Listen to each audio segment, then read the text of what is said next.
Yo creo que no se puede aprender filosofía si no se sabe filosofía. Es una cosa un poco rara, ¿no? Pero realmente se aprende filosofía cuando tienes una idea de lo que va la cosa. Nosotros, afortunadamente, este curso, pues tenemos una visión de lo que puede ser y demás, pero para poder disfrutar, para poder profundizar, para poder incluso aplicar, porque en vuestro caso de lo que se trata es de poder aplicar esto a los estudios que estáis realizando. Pues para que podáis aplicar la filosofía a la teología, pues es necesario que casi previamente a hablar de temas de un poquito más de peso, pues sepamos filosofía. Y en concreto, esta asignatura es historia de la filosofía. Lo que vamos a ver es una visión panorámica de cómo ha ido transcurriendo la historia de la filosofía.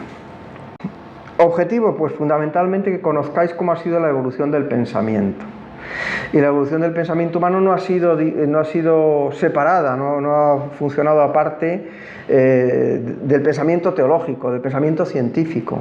Entonces, todo eso yo creo que os va a dar una riqueza para poder entender cómo es el mundo en el que vivimos, el mundo actual. Entonces, la idea es que os acerquéis al conocimiento de las ideas. También os ponía ahí la relevancia para el ministerio, fundamentalmente desde el punto de vista apologético. Para poder defender la fe, tenemos que conocer no solamente lo que nosotros pensamos, nuestra fe, que es muy importante, y también yo creo que la filosofía nos puede ayudar a esto, sino también saber lo que piensan los que se oponen a nuestra fe, y conocerlo desde dentro y conocerlo bien. Entonces tiene una dimensión también apologética importante.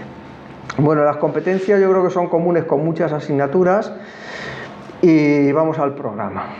Bueno, pues empezaremos viendo filosofía presocrática, después Sócrates, luego Aristóteles. La filosofía del periodo helenístico es un periodo muy interesante y muy importante, porque cuando Jesús vino al mundo, las filosofías que había en ese momento eran los estoicos, los escépticos, los epicúreos. Cuando Pablo está en el Areópago de Atenas hablando a los filósofos griegos, estaban estoicos y epicúreos. Entonces, conocer muy bien ese contexto filosófico que había en el Imperio Romano, pues este es el capítulo 5 del temario, que creo que es muy interesante. Y claro, los otros son los filósofos clásicos de Grecia, que también es importante conocerlo, porque están a la base de la teología, ¿sí? Platón influirá mucho en San Agustín. ¿Sabéis a qué orden pertenecía Lutero? Lutero era agustino.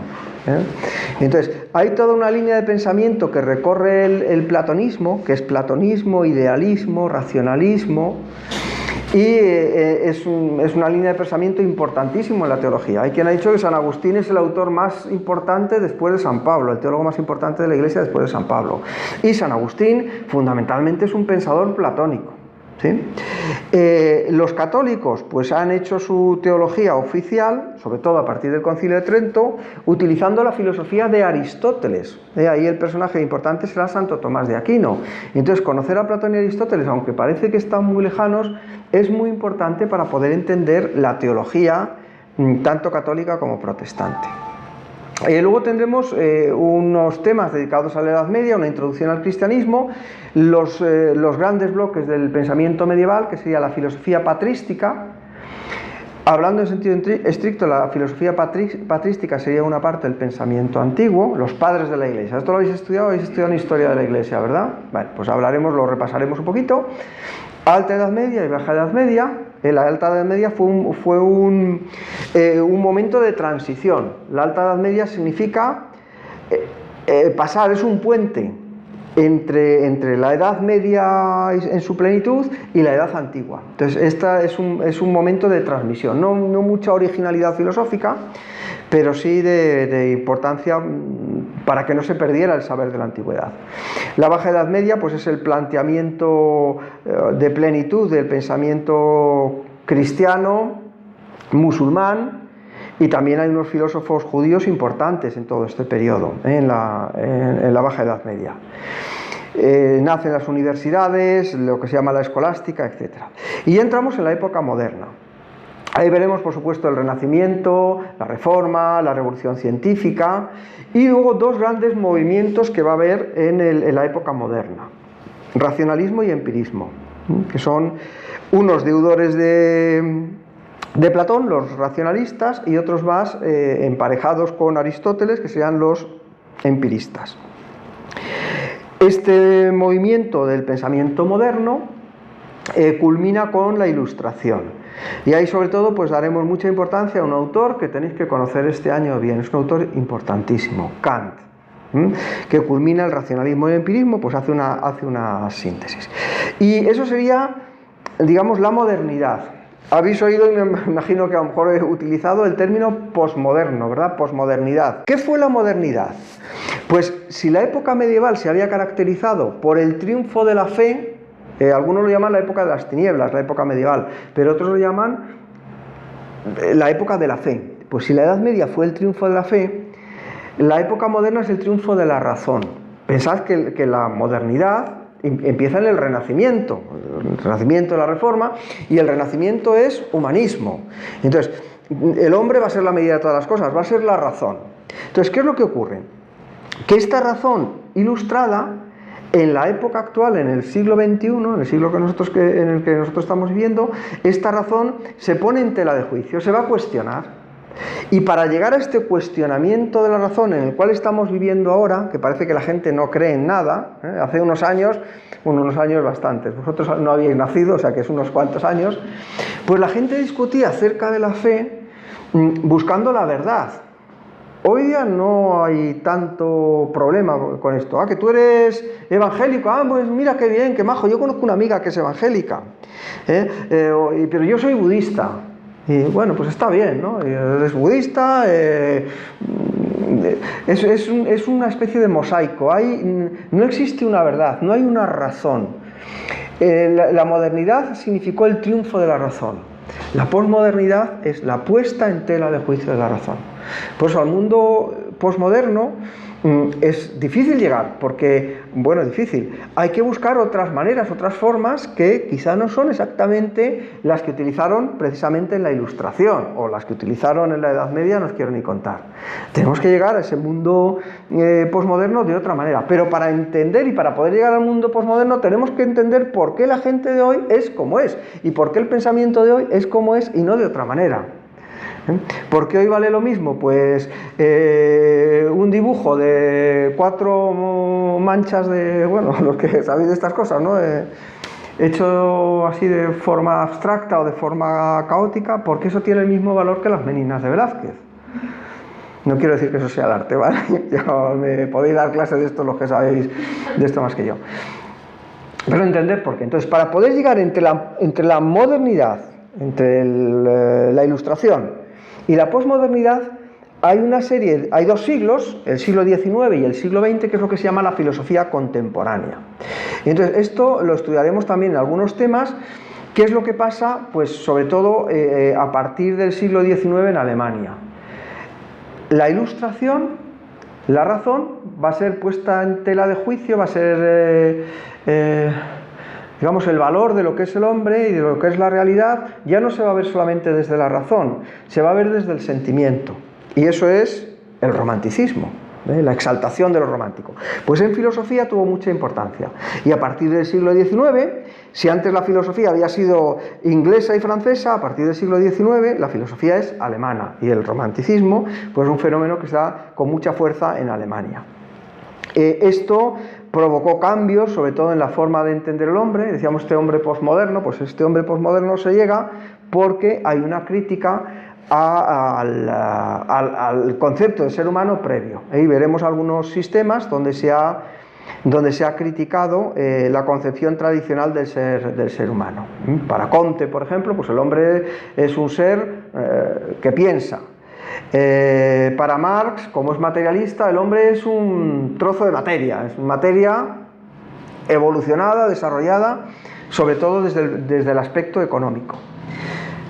La teoría de la evolución de Darwin también hizo del hombre pues un animal más dentro del conjunto de los seres vivos. Y luego otros filósofos importantes, sobre todo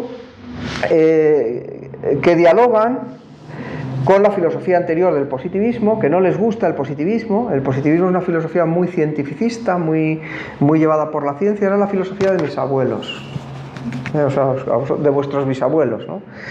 Y donde pues se entendía que la ciencia y la fe iban por caminos diferentes y que la ciencia había superado a la fe. Hay mucha gente hoy día que es positivista, de aquella manera, ¿vale? No exactamente el positivismo de Comte, pero sí influidos por él. Dos autores muy importantes también, Nietzsche y Sigmund Freud, el psicoanálisis. Estos autores, junto con Marx, Nietzsche y Freud, son lo que se llaman los filósofos de la sospecha. Pusieron en cuestión que la realidad fuese como nos la habían pintado hasta ahora y le dieron la vuelta a la tortilla.